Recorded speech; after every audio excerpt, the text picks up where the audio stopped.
आप सभी का मैं आज की शाम एक बार फिर से स्वागत करता हूं और आप सभी का धन्यवाद करता हूं जितने मेरे साथ मेरे फेसबुक प्रोफाइल पर हैं। आप सभी का मैं स्वागत करता हूं। मैं देख पा रहा हूं आप सभी के नामों को, जो कमेंट्स आपके मेरे पास आ रहे हैं, और यही तो हमारा सबसे बड़ा बल और धन है। और जितने हमारे पेज पर हमें देख रहे हैं उनका भी मैं धन्यवाद करता हूं। और जो YouTube पर हमें कुछ समय के बाद देखेंगे, कुछ घंटों के बाद, और फिर जो शेयरिंग के माध्यम से जहां जहां तक खुदा का ये कलाम पहुंचता है, ऐसा कोई भी व्यक्ति नहीं है जिसकी जिंदगी में चिंताएं ना हो, लेकिन परमेश्वर हमारे साथ है और ये जिंदगी हमारी बिल्कुल भी व्यर्थ नहीं है। इसके हर हिस्से का अपनी एक उपयोगिता है उस परमेश्वर के सिंहासन के सामने। और हमारा मन हमारे विरोध में हमसे बातें करता है, हमारी सोच हमारे विरोध में हमसे बातें करती है, लेकिन कोई है जिसने संसार को जीत लिया है। चिंता में एक आसरा हमारे पास है। आइए इस कलाम में हम चलते हैं, प्रभु के उस कलाम में चलते हैं। महान प्रभु जी, हम सब एक मन और एक आत्मा होकर आपके पवित्र और सामर्थी वेदी के निकट आए हैं। आपका वचन सच्चा है। हमारी जिंदगी के हर एक फिक्र और हर एक चिंताओं में आप हमारे बीच में हैं खुदावन। आपके स्वर्गीय मन्ना को हम मांगते हैं हमारे बीच में। जितनी आत्माएं, जितने लोग बड़े आश्रय के साथ आपकी वेदी के सामने हैं, और प्रभु जो उस सच्चाई को नहीं जानते कि एक आसरा है उनकी जिंदगी में, और जिसने जो कहा सो हमेशा कहा, और उसकी कही हुई बातों में कोई परिवर्तन कभी नहीं होता है। हाँ प्रभु, आप हमारा आसरा हैं, सो हम आपका धन्यवाद करते हैं यीशु मसीह के नाम से, आमीन। आइए, इस गीत को मैंने परमेश्वर को धन्यवाद दिया था, उसकी महानता को समझकर। तू ही महान यहोवा मेरे, और तेरे जैसा कोई नहीं। इस जमी को उस खुदा ने आपके और मेरे लिए बनाया है। सो आइए इस आराधना में चलते हैं।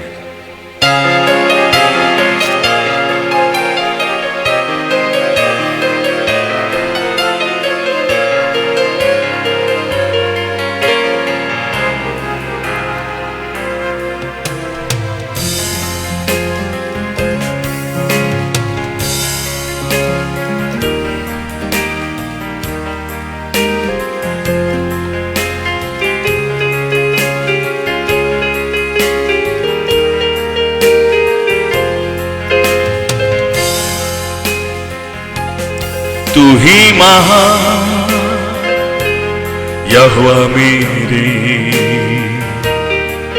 तेरे जैसा कोई नहीं।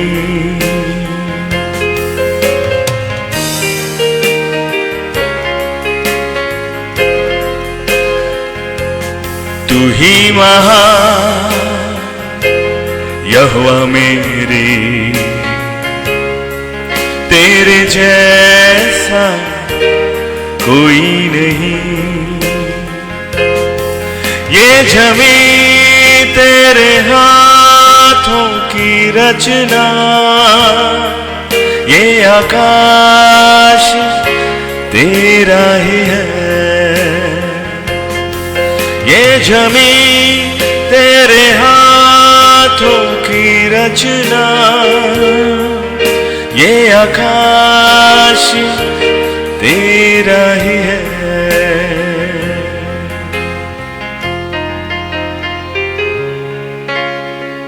जीसस, तू ही पवित्र और तू ही एक परमेश्वर,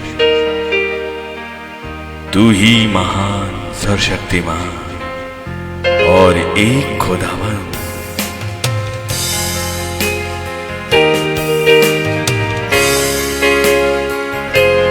तू ही महान सर्वशक्तिमान तेरे जैसा कोई नहीं। ये जमीन तेरे हाथों की रचना, ये आकाश तेरा ही है।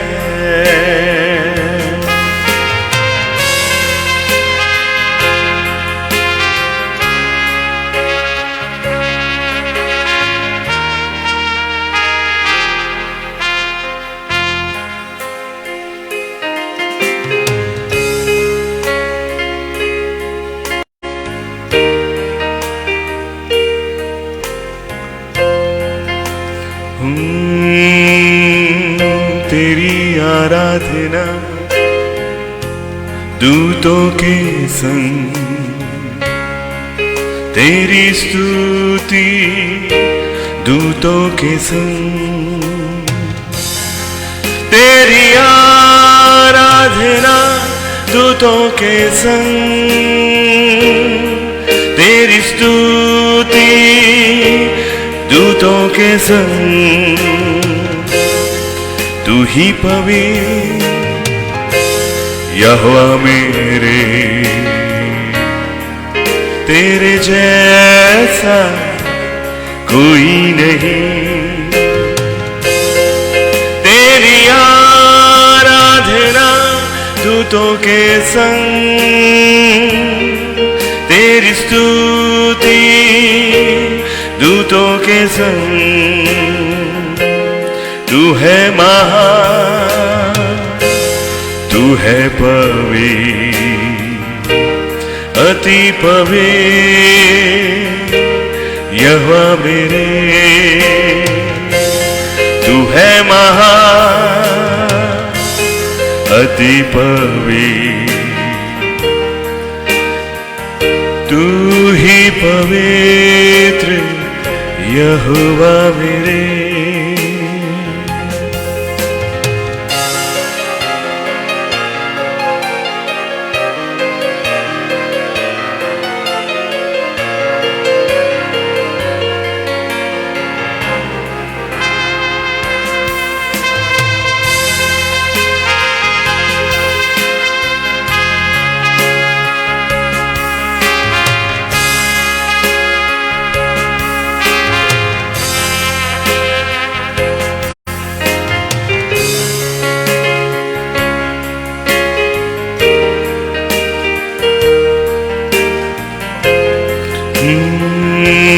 तेरी प्रशंसा होवे सदा,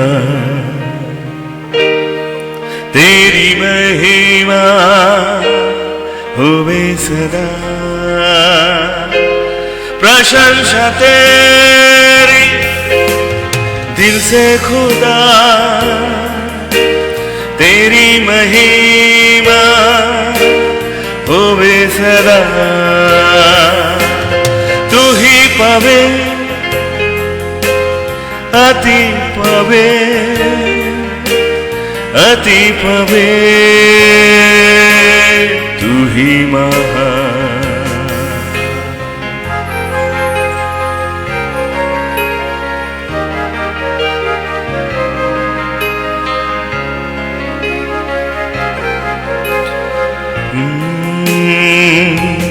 तू ही महान यहोवा मेरे, तेरे जैसा कोई नहीं। ये जमीन तेरे हाथों की रचना, ये आकाश तेरा ही है। ये जमीन तेरे हाथों की रचना, ये आकाश तेरा ही है।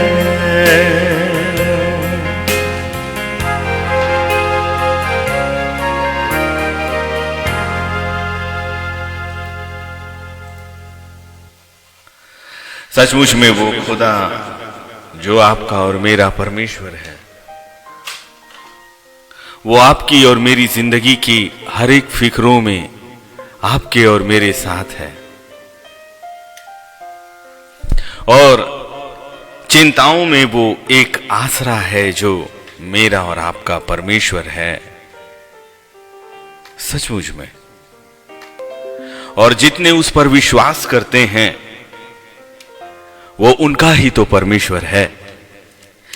चिंताएं मनुष्य की जिंदगी का एक हिस्सा है, और फिर एक आत्मिक जिंदगी का पीछा करने वाला भी तो निरंतर हमें फाड़ खाने के समान देखता है कि कब हम कमजोर हो जाएं, कब वो हमारी जिंदगी में अपना अधिकार करे, कब वो महान परमेश्वर की महान योजनाओं से हमें बाहर कर दे, कब वो अनंत काल की जिंदगी से हमें बाहर कर दे। और अभी भी सत्य का वचन वो हमसे छुपाता है, वो उस सामर्थी वचन को चुराता है जो परमेश्वर ने उसके चाहने वालों के लिए रखा है।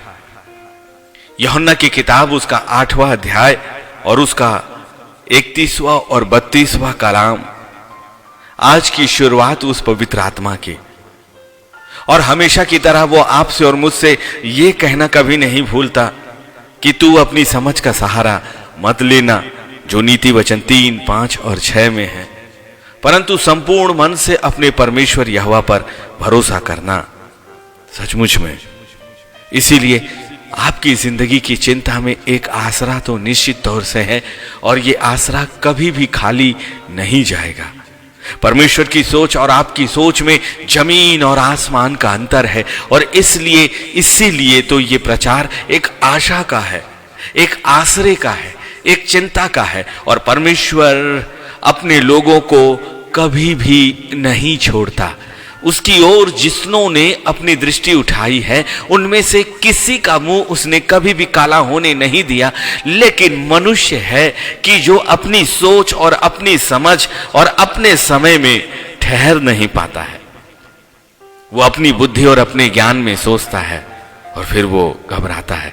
लेकिन सच में हमारी जिंदगी के एक एक दिन गिने हुए हैं, हमारी एक एक सांसें गिनी हुई हैं, और जब तक खुदा चाहता है तब तक आपकी जिंदगी में उसका ही अधिकार है, और जब तक उसका अधिकार है तब तक वो सुरक्षा और हमारी जिंदगी में उस महान परमेश्वर का उद्देश्य भी तो हमारे साथ चलता है। इसलिए आपकी जिंदगी में किसी भी तरह की यदि चिंता है तो एक आसरा आपके लिए है।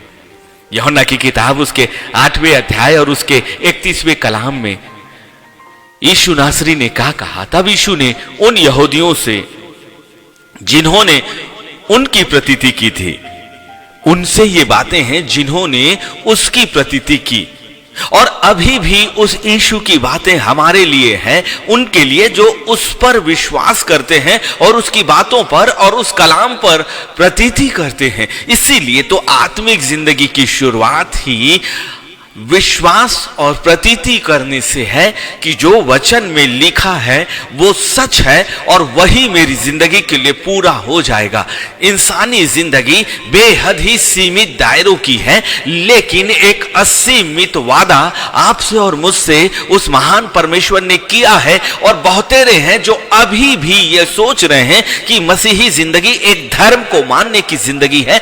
मनुष्य जिंदगी एक धर्म, एक संस्कार को मानने की जिंदगी नहीं है, परंतु एक सत्य को मानने की जिंदगी है। एक ऐसे सत्य पर भरोसा करना जो हमें अनंत काल की जिंदगी की वादा और प्रतिज्ञा करता है। और ये सच है कि आत्माओं का कोई अंत सच में नहीं है। ये शरीर तो सबोपदेशक 12 और 7 के अनुसार ये मिट्टी है और ये मिट्टी में मिल जाएंगी। इस बात को हमेशा हमें स्मरण करना चाहिए, लेकिन अपने मन में हमेशा अपने परमेश्वर का धन्यवाद करें और अपनी जिंदगी की हर एक परिस्थितियों के लिए, चाहे वो असीमित चिंताओं से भरी हुई क्यों ना हो, अभी परिस्थितियां कितनी भी विपरीत क्यों ना दिखती हो, अभी आपके हाथ कितने ही खाली क्यों ना हो, लेकिन आप भरोसा अपने परमेश्वर पर रखें। आपकी जिंदगी की एक एक बातों का हिसाब होगा, आपकी जिंदगी की एक एक चिंताओं का हिसाब वो करेगा, आपके एक एक आंसुओं का हिसाब वो करेगा, आपकी हर एक तकलीफों का हिसाब वो करेगा। उसका समय तो अपनी जिंदगी में आने दीजिए, और ये जरूरी है कि हम उसके समय की प्रतीक्षा करें अपने परमेश्वर पर विश्वास करके, क्योंकि यीशु मसीह ने उनसे कहा जिन्होंने उनकी प्रतीति की, और परमेश्वर का कलाम, परमेश्वर परमेश्वर का छुटकारा, परमेश्वर का दाहिना हाथ, परमेश्वर की योजनाएं उनके लिए होती है जो उस पर प्रतीति करते हैं और प्रतीति करके उस वचन पर स्थिर रखते हैं। ये दो बातें हमारी जिंदगी का हिस्सा होना जरूरी है कि विश्वास करना कि अंत तक चाहे आपकी जिंदगी में कुछ भी हो जाए, वो यीशु और उसकी बातें आपके साथ है, परमेश्वर का वचन आपके लिए पूरा है, और उस पर डिगे रहना, स्थिर रहना, दृढ़ रहना, ये सबसे बड़ी ताकत है और सबसे पहली जरूरत है आत्मिक जिंदगी की, कि आप वचन पर विश्वास करो, प्रतीति करो और उस पर स्थिर रहो कि आपका परमेश्वर अपने ठीक समय पर, अपने समय जो उसका समय आपके लिए है वो उचित है और वही लाभ का है। इसी विश्वास के साथ आपका आत्मिक चुनाव प्रारंभ होता है। इसी विश्वास के साथ आप चुने जाने को सिद्ध करते हो। इसी विश्वास के साथ आप शरीर और मिट्टी के शरीर की कल्पनाओं से और शरीर की लालसाओं से ऊपर आकर एक ऐसे सामर्थ पर विश्वास करते हो जो आपकी जिंदगी के हर एक हिस्से को संभाल सकता है, जो आपकी हर एक चिंता और हर एक फिक्र को ऐसे उठा सकता है जैसे वो है ही नहीं। बहुतों की जिंदगी में ये बातें इसलिए नहीं होती कि वो विश्वास और प्रतीति नहीं करते, और यदि वो विश्वास और प्रतीति करते हैं तो वो उस समय तक अपने विश्वास और प्रतीति को स्थिर नहीं रख पाते जब परमेश्वर का समय आपकी जिंदगी में प्रारंभ होने को होता है। वचन कभी हमें नहीं छोड़ता और आपका और मेरा परमेश्वर भी हमें कभी भी नहीं छोड़ता, सच में कभी भी नहीं छोड़ता। अपनी जिंदगी के उन तमाम पिछले क्षणों में जाकर तो देखिए, उन्हें स्मरण तो करके देखिए कि एक अनदेखे परमेश्वर ने आपको कैसे घेर कर रखा था। ऐसी विपत्तियों के समय जो आपकी जिंदगी में आई, आपके परमेश्वर के दाहिने धर्म हाथ ने आपके जीवन की सुरक्षा करी, आपके शरीर की सुरक्षा करी, आपके अपमान होने को उसने अपने लेखे में गिना। आपके हर एक चिंताएं, हर एक फिक्र और हर एक आंसुओं का हिसाब उस महान परमेश्वर की वेदी के सामने लगातार पहुंच रहा है, सच में लगातार पहुंच रहा है। और ठीक इसी जिंदगी में, अपने इस इंसानी जिंदगी में ही आप परमेश्वर के महान कार्य को अपनी जिंदगी में देखेंगे, क्योंकि इस्राएलियों से की गई वाचा, मनुष्य से की गई वाचा मनुष्यों ने अपनी जिंदगी में अपनी आंखों से देखा है। और परमेश्वर की वाचा केवल आप तक नहीं है परंतु आपकी पीढ़ियों तक जाती है, हजारों पीढ़ियों तक जाती है। ये सबसे बड़ा अंतर है।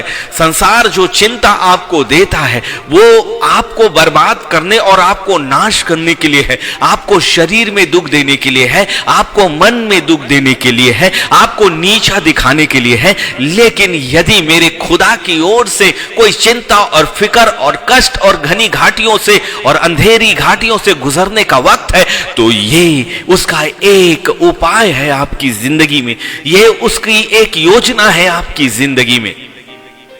इसीलिए यीशु मसीह ने उनसे कहा जिन्होंने उनकी बातों की प्रतीति की। और यदि अभी हम सच में वचन पर प्रतीति करेंगे तो यूहन्ना 8 और उसका 31 वो हमारे लिए भी होगा, यूहन्ना 8 और उसका 32 वो भी हमारे लिए होगा। इसलिए कितने हैं जो इस वक्त ये स्वीकार करते हैं पवित्र आत्मा के साथ में, हाँ खुदावन मैं आपके सामर्थी वचन जो आपने मेरे लिए कहे हैं मैं उस पर प्रतीति करता और करती हूं। ये प्रार्थनाएं आपकी जुबान से इसी वक्त पवित्र आत्मा के साथ में उस महान वेदी के सामने लेकर जाइए।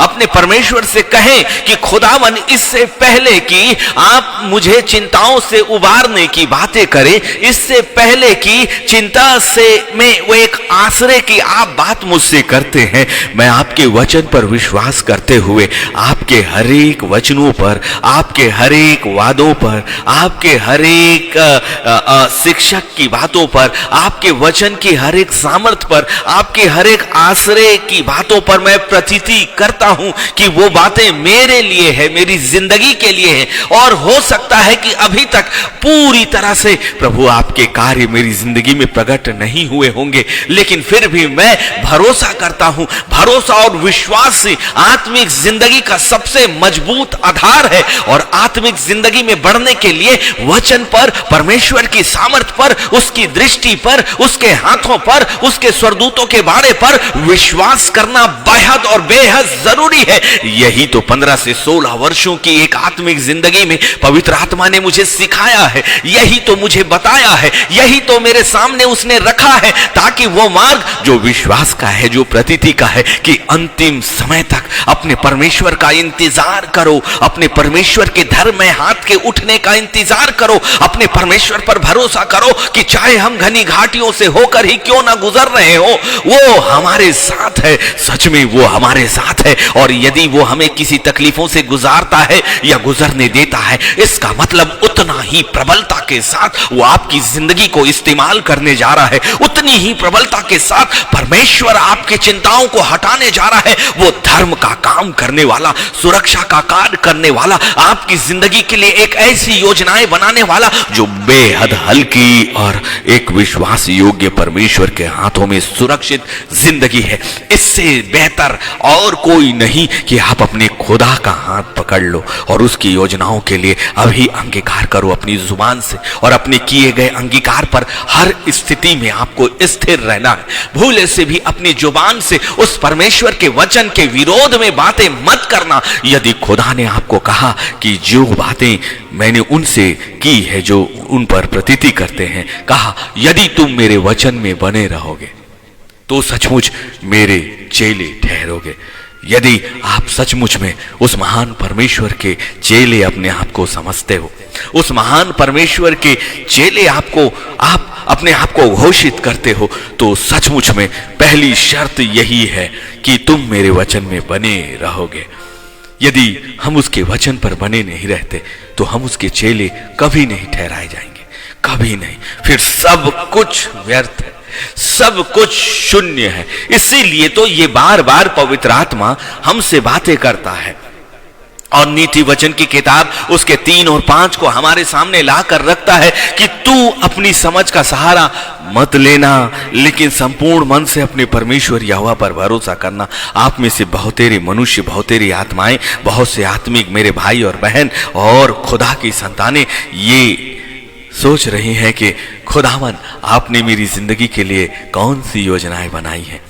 लेकिन बेहतर है कि आप प्रतीति करो कि आपका परमेश्वर आपको अपनी पुरानी परिस्थितियों से, जो आपको पसंद नहीं है, जो परमेश्वर के रास्ते में रुकावट डालती है, जो परमेश्वर के साथ चलने में रुकावटें पैदा करती है, यदि आप अपने आप को उसके वचन पर बनाकर रखोगे और विश्वास करोगे कि आपका खुदा बहुत जल्दी आपको उन वातावरण से बाहर निकालेगा। वो आपकी आयु को बढ़ा सकता है, वो आपकी खोई हुई चीजों को दे सकता है, बिखरे परिवारों को समेट सकता है, एक नया जीवन साथी दे सकता है, महान योजनाएं आपकी जिंदगी का हिस्सा बन सकती है। परमेश्वर आपकी जिंदगी की एक एक सांसों के लिए एक महान योजनाओं को बनाकर आपको उन परिस्थितियों से निकाल सकता है जिन परिस्थितियों से निकलना अभी आपको असंभव और असंभव लगता है। लेकिन मेरे परमेश्वर के विचारों में कोई भी बातें असंभव कतई नहीं है। मेरा परमेश्वर जब काम करता है तो आपके सामने वो बातें प्रकट नहीं होती, क्योंकि वो कार्य स्वर्ग में होते हैं, वो कार्य स्वर्ग में तय होते हैं और उनकी आज्ञा भी स्वर्ग से होती है। इसलिए परमेश्वर अपनी संतानों को कभी भी अकेले नहीं छोड़ता।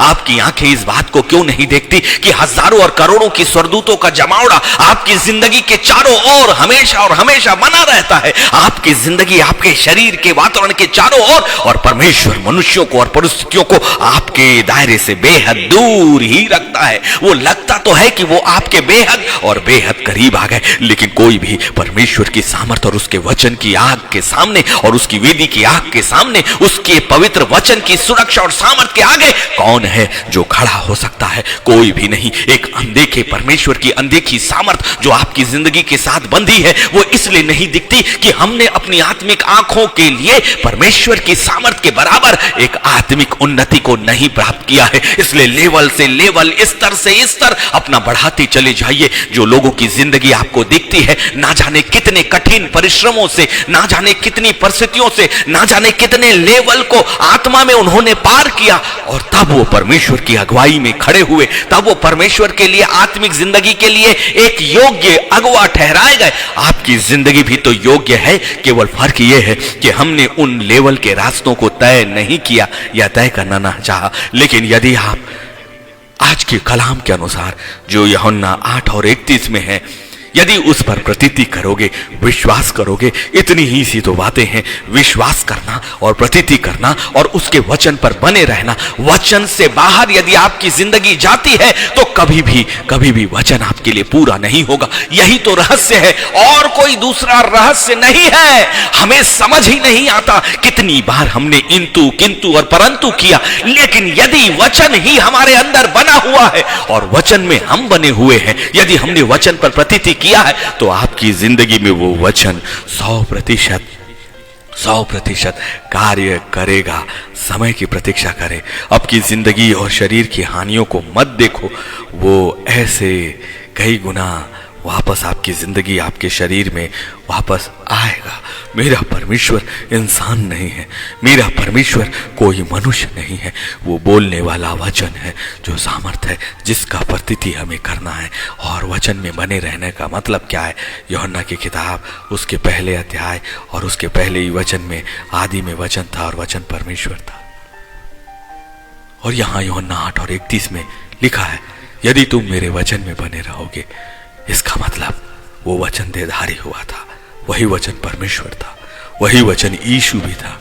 और यूहन्ना की किताब उसके 8:31 के अनुसार यदि हम वचन में बने रहते हैं, इसका मतलब हम परमेश्वर में बने रहते हैं, हम यीशु में बने रहते हैं। और परमेश्वर में बने रहने और यीशु में बने रहने का मतलब ये है कि उसके हर कलाम में जो उसने लिख कर आपको पवित्र शास्त्र में कह दिया है, विश्वास करना और उसके लिए धन्यवाद देना। इससे पहले कि वो अद्भुत और चमत्कार के कार्य आपकी जिंदगी में वास्तविक आंखों से दिखाई दें, दुनिया को दिखाई दें, आपके आत्मा में उस परमेश्वर में बने रहना जरूरी है, क्योंकि परमेश्वर मनुष्य नहीं है। इसलिए यदि वचन ये कहता है, यूहन्ना 8:31, यदि तुम मेरे वचन में बने रहोगे, इसका मतलब परमेश्वर उसकी बातों पर विश्वास करना, उस पर स्थिर रहना और इस बात की प्रतीक्षा करना कि मेरा खुदा मेरी जिंदगी को देख रहा है।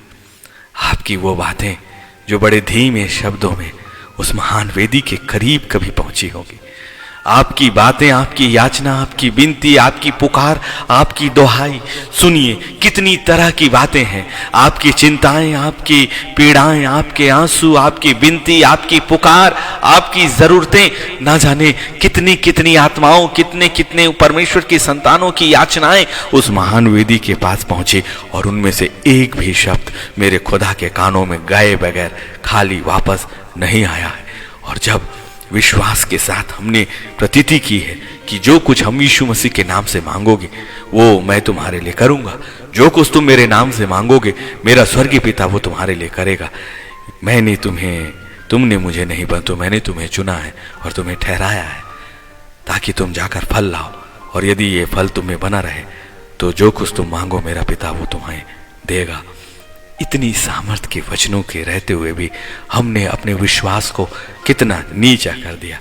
दिन और महीने और जो शरीरों की अवस्थाएं, अपने वातावरण की अवस्थाएं, जो इस संसार की समय और आईने में आप देखते हो, उस पर प्रतीति मत करो।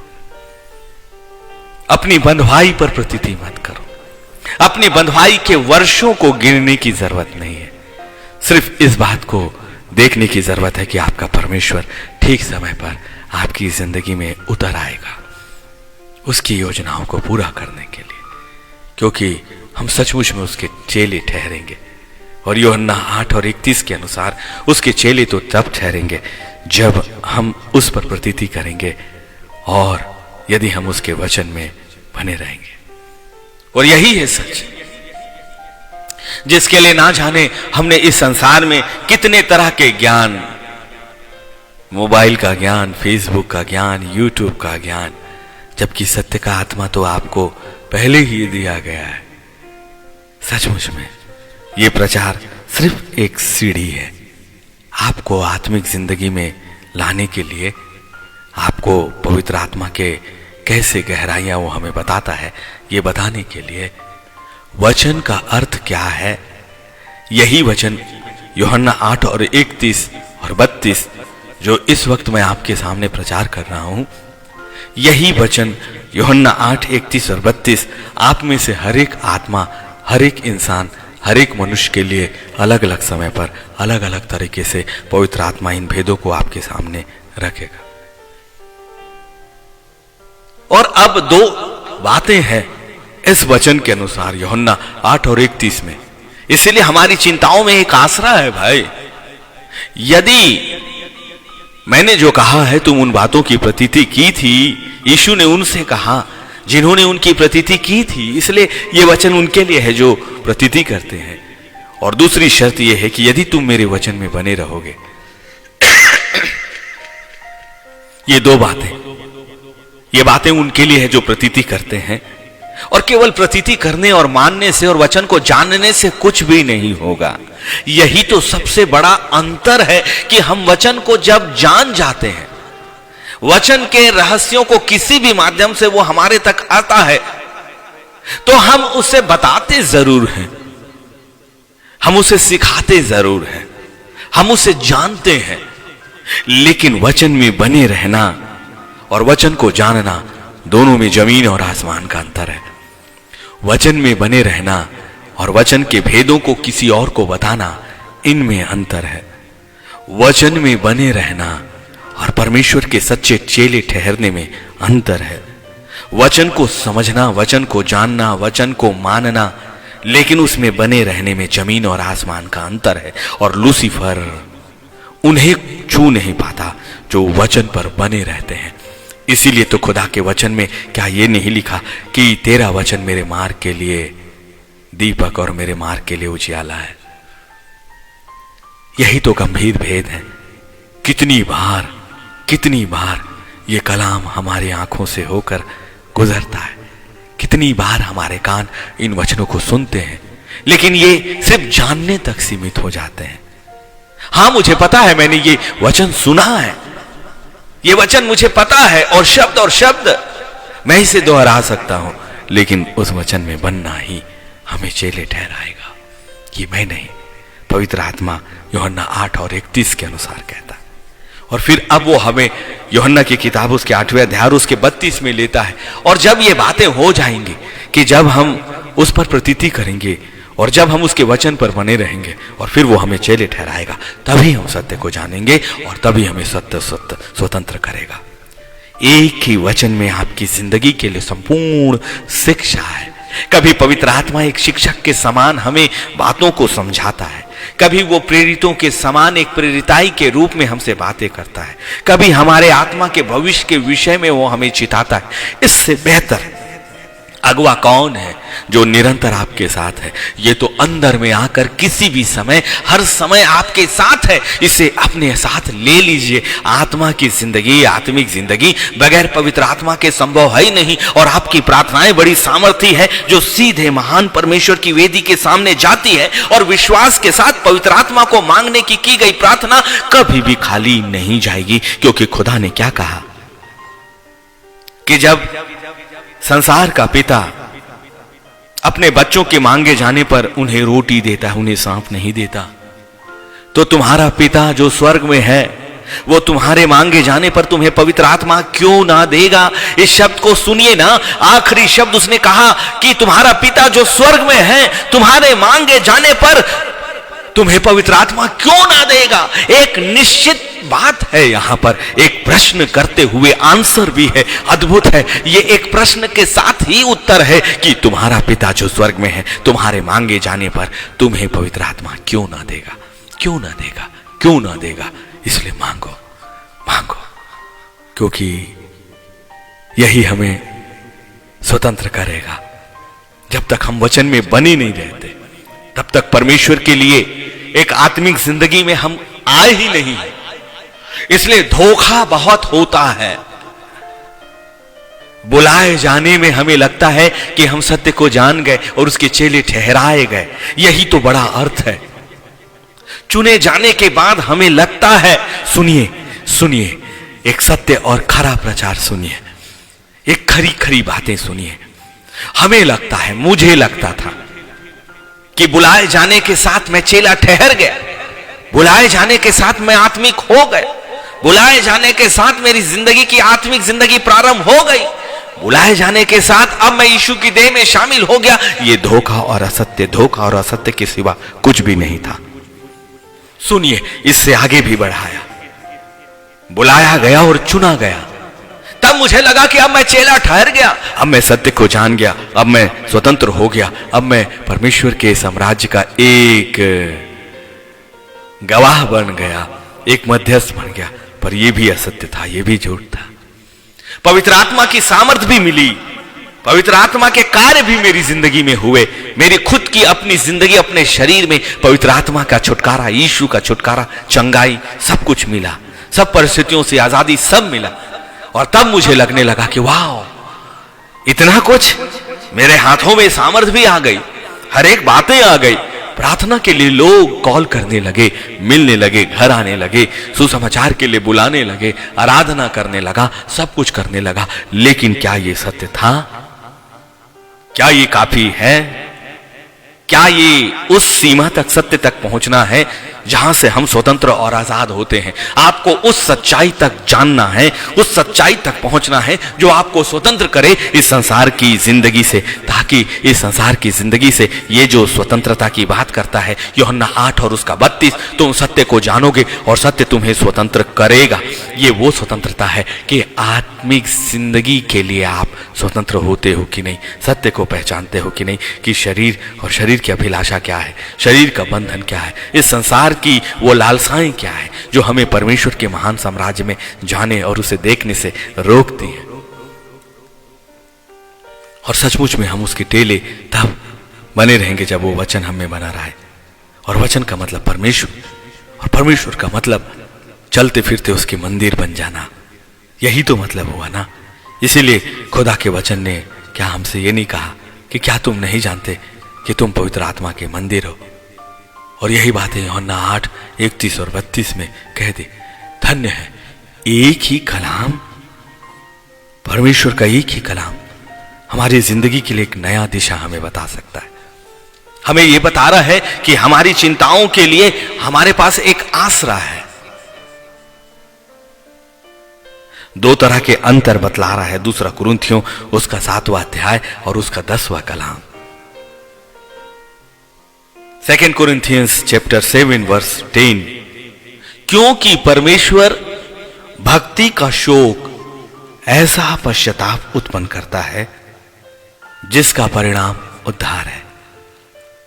यदि आपकी जिंदगी में सच में थोड़े समय के लिए शोक आया, थोड़े समय के लिए पश्चाताप आया, थोड़े समय के लिए सचमुच में तकलीफें आई, पीड़ा आई, आंसू आए, तो समझ लीजिए यदि वो खुदा की ओर से है तो उसका परिणाम अनंत काल की जिंदगी और आपकी जिंदगी की उपयोगिता निश्चित तौर से परमेश्वर के साथ चलने का अनुभव अद्भुत है।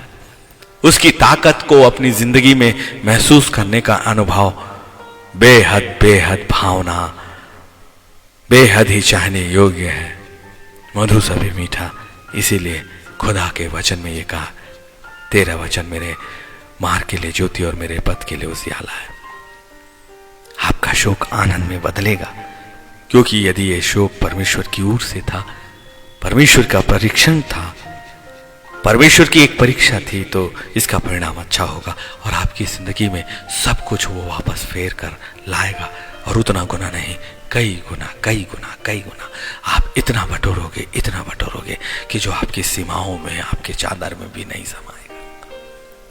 ऐसा आनंद जो परमेश्वर के साथ में है, उसके चेले बनने में है, उसके कार्यों में है, उसकी संगति में है, दोबारा ऐसा आनंद संसार में कहीं नहीं मिलता।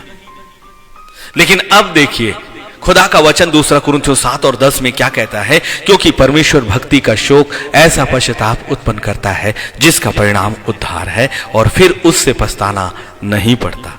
फिर दोबारा आप कभी नहीं पछताओगे। परंतु सांसारिक शोक मृत्यु उत्पन्न करता है। संसार का भय, संसार का डर अलग है, शरीर की भी मृत्यु और आत्मा की भी मृत्यु। यदि आप सच में व्याकुल हो इस वक्त, बहुत सी ऐसी बातें जो आप मनुष्यों से नहीं कहते, जो आप अपने करीबी से नहीं कहते, अपने परिवार से, अपने पति से, अपनी पत्नी से, अपने बच्चों से, किससे कहोगे? और जब यदि ऐसा वक्त आपकी जिंदगी में गुजर रहा है तो शांत हो जाइए और शांति से अपने घर का कोई एक कोना ही चुन लीजिए और फिर उस कोने को पवित्र पवित्र पवित्र पवित्र परमेश्वर की उपस्थिति के लिए मांगना शुरू कर दीजिए। और ज्यादा अच्छा है कि अपने हाथों में एक साधारण सा जल लें और फिर उसे स्वर्ग की ओर उठाकर कहें, खुदावन इस जल का अभिषेक तेरे स्वर्गीय सिंहासन से यीशु मसीह के नाम से मैं मांगता और मांगती हूं और यीशु मसीह के लहू का अभिषेक भी मैं इस पर देता और देती हूं। खुदावन वो आग जो आपके महान सिंहासन के सामने जल रही है, वेदी की आग, उस आग से मैं इसे अभिषेक करता और करती हूं। और जो अधिकार तूने मुझे दिया है अपनी संतान होने के नाते, उस अधिकार से मैं इस जल को एक पवित्र सुरक्षा में बदलता और बदलती हूं। वो अधिकार जो खुदा ने आपको दिया उसे इस्तेमाल करें और फिर वो कोना साधारण ही क्यों ना हो, वो जगह साधारण ही क्यों ना हो, उस पवित्र पवित्र पवित्र सामर्थ्य भरे वादों के जल से उस जगह को छिड़किए और उसे घेरा बांध दीजिए और फिर अपनी सारी चिंताएं उस परमेश्वर पर डाल दीजिए, क्योंकि आसरा वही है।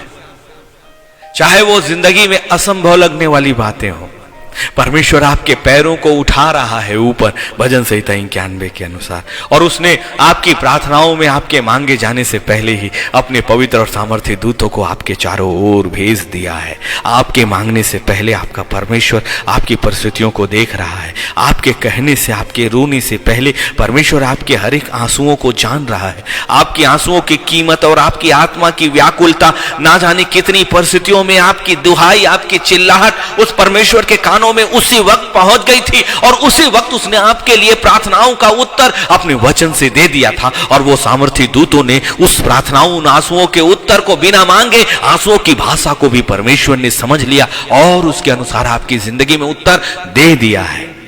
और इसलिए यूहन्ना उसके 14वें अध्याय और उसके पहले कलाम, book of John chapter 14 verse 1, यहां लिखा है, तुम्हारा मन व्याकुल ना हो, घबराओ मत, बेचैन मत हो, अपनी बेचैनी को अपने परमेश्वर की वेदी के सामने रखो। उठो, जब तुम मन में बेचैन होते हो, जब तुम शरीर पर बेचैन होते हो, उठो, अपना स्थान छोड़ो और अपने परमेश्वर के साथ अपना नाता जोड़ो। चाहे उठते हुए, चाहे चलते हुए, चाहे बैठते हुए, अपनी आत्मा को परमेश्वर से जोड़ दो और कहो कि मैं शरीर को और मन को नहीं देखता, नहीं देखते, लेकिन महान परमेश्वर, मैं तेरे वचन पर विश्वास करता और करती हूं कि तू है, और प्रतीति करने वालों के लिए और उस वचन पर बने रहने वालों के लिए तू हमें अपनी संतान ठहराता है। और तेरी संतानों के शरीरों पर, उनके वातावरणों पर इस संसार का नियंत्रण बिल्कुल भी और कतई भी नहीं होता। यही तो प्रार्थना है और यही तो विश्वास है। विश्वास करने वालों के लिए चिंताओं में भी आसरा है, तकलीफों में भी आसरा है, आंसुओं में भी आसरा है, अकेलेपन में भी आसरा है। इसलिए आप संसार में अलग छोड़े हुए हो सकते हो, त्यागे हुए हो सकते हो, लेकिन सच में आपका स्वर्गीय पिता पूरी जिंदगी, इस शरीर की जिंदगी से लेकर आत्मा की जिंदगी में आपके साथ हमेशा रहेगा। इसीलिए उसने कितने सामर्थ्य की वाचा आपसे बांधी है, देख मैं जगत के अंत तक और युगानुयुग तेरे साथ। एक बार कहा, देखो मैं युगानुयुग एक सा हूं, और दूसरा कहा, देखो मैं जगत के अंत तक तुम्हारे साथ हूं। उसकी कही हुई बातें कभी भी खाली नहीं गई है। विश्वास करिए, क्योंकि प्रतीति करने वालों के लिए ही उसका वचन है और उसका वचन आपको चेला बनाएगा और वही सत्य है। और जब हम सत्य को जानेंगे तभी हम स्वतंत्र हो जाएंगे। इसलिए यूहन्ना 14:1 में वो कहता है, तुम्हारा मन व्याकुल ना हो, तुम्हारा मन व्याकुल ना हो, तुम परमेश्वर पर विश्वास रखते हो, मुझ पर भी विश्वास रखो। इसीलिए विश्वास करें कि सिंहासन आपको देखता है, निरंतर आपकी हर एक बातों को। लोग आपका अपमान करते हैं, लोग आपको कमजोर समझते हैं, लोग आपको असहाय समझते हैं, लोग आपको छोटा समझते हैं, आपकी परिस्थितियों को वो गिनते हैं। आपके पास घर है या नहीं है ये देखते हैं, यदि घर है तो उसमें कमरे कैसे हैं ये देखते हैं, यदि उनमें कमरे हैं तो उनका स्तर क्या है ये देखते हैं, आपके पास चप्पल जूतियां कैसे हैं, आपके पास कपड़े कैसे हैं। एक दिन ये पुराना आकाश और पुरानी पृथ्वी के साथ मिट्टी है और मिट्टी में मिल जाएगा, लेकिन आत्मा के लिए परमेश्वर का वस्त्र जो यीशु मसीह का लहू है, और वो श्वेत वस्त्र हमें चाहिए, वही तो चाहिए। और फिर वो हर एक आत्माओं के लिए एक समान श्वेत वस्त्र होगा, और हर एक आत्माओं के लिए यरूशलेम के 12 फाटक बराबर और बराबर के साथ खुलेंगे, और हर एक आत्माओं के लिए परमेश्वर की वेदी के सामने बड़ा सम्मान वैसा ही है। इसलिए वो कहेगा, आओ मेरे पिता के धन्य लोग, आओ मेरे पिता के धन्य लोगों। इसलिए संसार में यदि आपको क्लेश है तो विश्वास करें, थोड़ा सा ही वक्त बाकी, एक अनंत काल की आत्मिक जिंदगी की प्रतीक्षा करें। यही बातें तो यूहन्ना 14:1 में कही है। यही अर्थ है, बिल्कुल यही अर्थ है। तुम्हारा मन व्याकुल ना हो, तुम परमेश्वर पर विश्वास रखते हो। हाँ, मैं विश्वास करता हूं मेरे खुदा पर, आप भी विश्वास करो उस खुदा पर, उसके सिंहासन पर। इसीलिए तो उसका सच्चा कलाम सच के साथ हम तक पहुंचता है, और उसका सच्चा कलाम जो हम तक पहुंचता है वो कभी भी खाली नहीं जाता। और जो परमेश्वर पर विश्वास रखते हैं और यीशु पर विश्वास रखते हैं, वो कहता है व्याकुल मत होना, मत होना, मत होना। यदि आपको लगता है कि आपकी जिंदगी में बहुत कुछ खो गया, तो आज पवित्र आत्मा मुझे अय्यूब की किताब उसके पहले अध्याय और उसके 21वें कलाम तक लेकर गया। Book of Job chapter 1 verse 21 पे पवित्र आत्मा आज की शाम मुझे लेकर गया। उसने कहा, तू अपने मां के पेट से नंगा निकला और वहीं से नंगा लौट जाऊंगा। यहोवा ने दिया और यहोवा ने लिया, हर परिस्थितियों में यहोवा का धन्यवाद। कितनी बड़ी ताकत है इस कलाम में। जब आप अपनी जिंदगी की हर एक परिस्थितियों को परमेश्वर के सामने जिंदा बलिदान चढ़ाते हो, ये मजबूती सालों की संगति से नहीं, आपके विश्वास से आती है।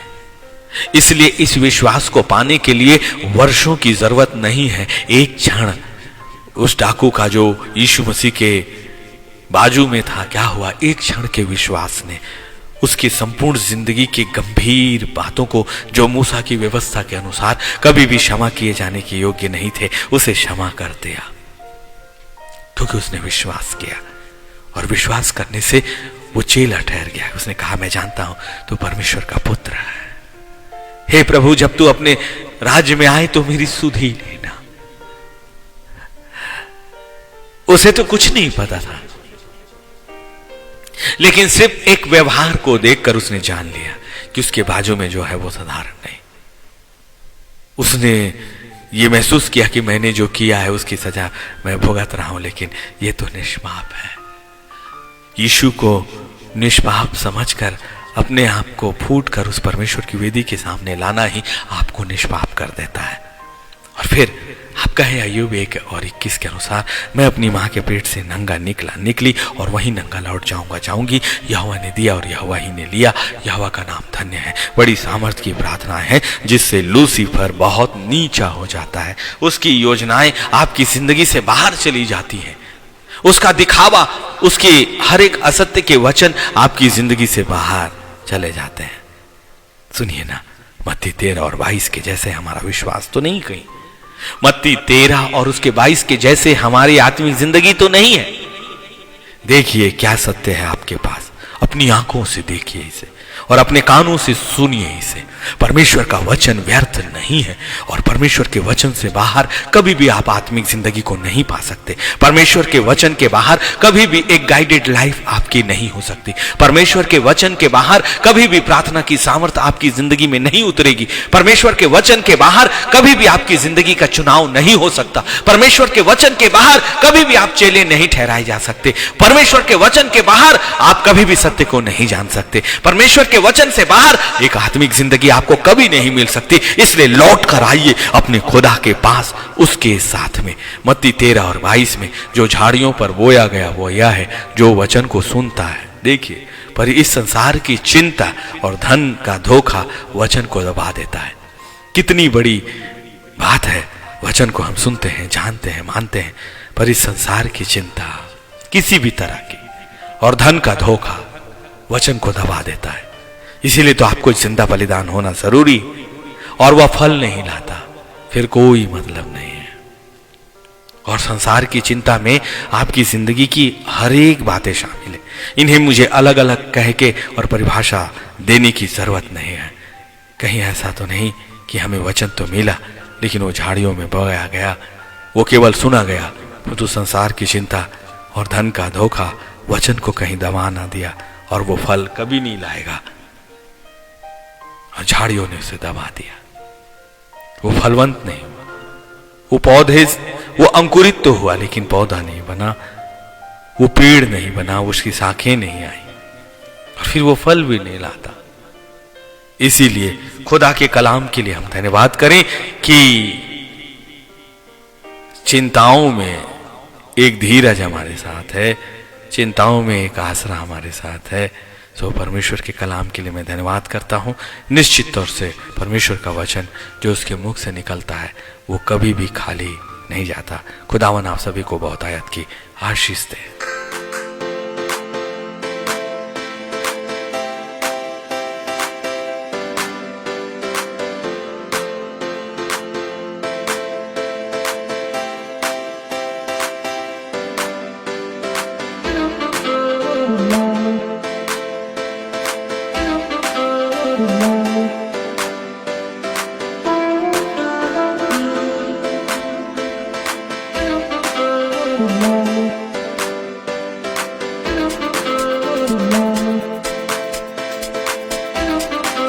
Thank you.